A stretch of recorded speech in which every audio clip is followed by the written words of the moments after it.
الكلام كده بقى هياخدنا لملف الصفقات وملف المدير الفني الجديد لنادي الزمالك. طبعا احنا عارفين الكابتن ايمن الرمادي موجود مدير فني مؤقت حتى نهايه الموسم.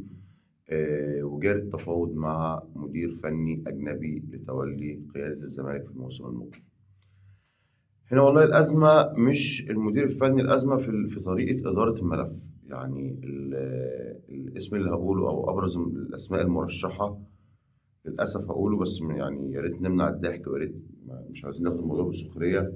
هو برازيلي ميكالي، المدير الفني للمنتخب الاولمبي السابق، المدير الفني لمنتخب الشباب السابق، واللي ليه تجربتين يعني نقدر نقول ان هم فشل مع الكره المصريه.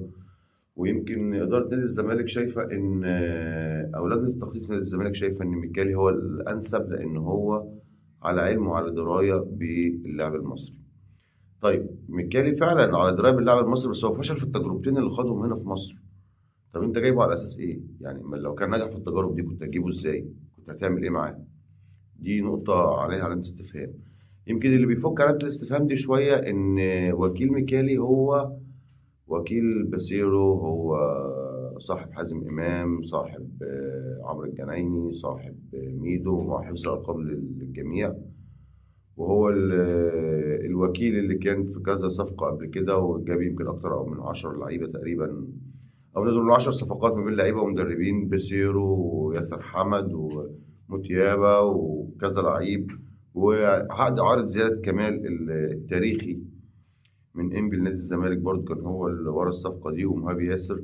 صفقات كتير جدا كان هو وراها الوكيل ده، وهو وكيل ميكالي. واعتقد ده يمكن هو ده سبب او ابرز الاسباب ان هو مرشح نادي الزمالك. ولكن ميكالي ما قدمش التجربه اللي نقدر نقول هيفيد نادي الزمالك. عنده تجربه في مصر، فعنده خبره باللاعب المصري، فلا. طب ما احنا عملنا الموضوع ده مع بيسيرو وفشل، يعني فالموضوع كده يبقى صعب. يعني لو هيدار الملف ده بنفس الطريقه دي هيبقى اعتقد مصيره مش النجاح. فنتمنى ان لجنه التخطيط واداره نادي الزمالك تبص لملف المدير الفني بطريقه اهم من كده، لان ملف المدير الفني بالذات مهم لان المدير الفني هو اللي بيختار الصفقات، هو اللي بيمشي سيناريو الموسم هيمشي ازاي، الفرقه هتمشي ازاي. يعني احنا عندنا مثلا في برشلونه هانز فليك مدرب جامد جدا، فاهم هو بيعمل ايه. بمجموعه من اللاعبين الصغيرين اخذ الثلاثيه المحليه ودور قبل النهائي في دوري ابطال اوروبا. يبقى انت هنا لازم تجيب مدير فني على قد المرحله اللي انت عايزها عشان تقدر تقول المدير الفني نجح او ما نجحش. طب ملف الصفقات ده بيدار بطريقه اغرب شويه من طريقه المدير الفني. لجنة التخطيط بيتعرض عليها يوميا مليون لاعب، ما بين أجنبي وما بين مصري، مهاجم، مدافع، خط وسط، رايح جاي، كل ده كله بيتعرض عليه. بتاخد قرار فيه لعيب كويس أو مش كويس، بيبدأوا ياخدوا فيه قرار، يبدأوا يتفاوضوا، يتكلموا مع وكيله، يتكلموا مع ناديه. طيب ناخد قرار يا جماعة، يلا هنخلص الصفقة، نعرض الأمر على الإدارة. الإدارة مش عارفة تعمل إيه. هتخلص الصفقة مش هتخلص المدير الفني الأجنبي الأول، هتخلص اللعيبة الأول، بتخلص دلوقتي الغرامات. تحس إن مفيش حد قادر ياخد قرار جوه النادي. كمان طبعا كابتن حسين لبيب ربنا يشفيه، يعني بيمر بوعكة صحية نتمنى له الشفاء العاجل يعني إن شاء الله، وربنا يشفي كل مريض.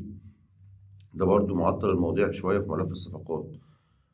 ما أخشى إن الزمالك يوصل لمرحلة معينة إن أنت يبقى اللي موجود في السوق أو المتاح في السوق من اللعيبة مش اللي يرضي طموحك، مش اللي هيجيب لك بطولات، مش اللي هيخليك تنافس على الكونفدرالية، مش هيخليك تلعب السنة الجاية إن أنت تاخد مركز تاني مثلا في الدوري، أو تاخد الدوري عشان خاطر تلعب دوري أبطال. فلازم الملفات تتحسم بسرعة. طبعا جهد مشكور في دفع غرامة الفيفا بتاعت خالد بوطيب وتوفير غرامة باتشيكو. ولكن نتمنى الاستمرار على هذا العمل وبوتيرة أسرع، بعيدا عن جو المحسوبية نشتري خاطر الناس في الصفقات ونشتري خاطر الناس في المدرب. لا، عايزين نركز في الموضوع ده شوية.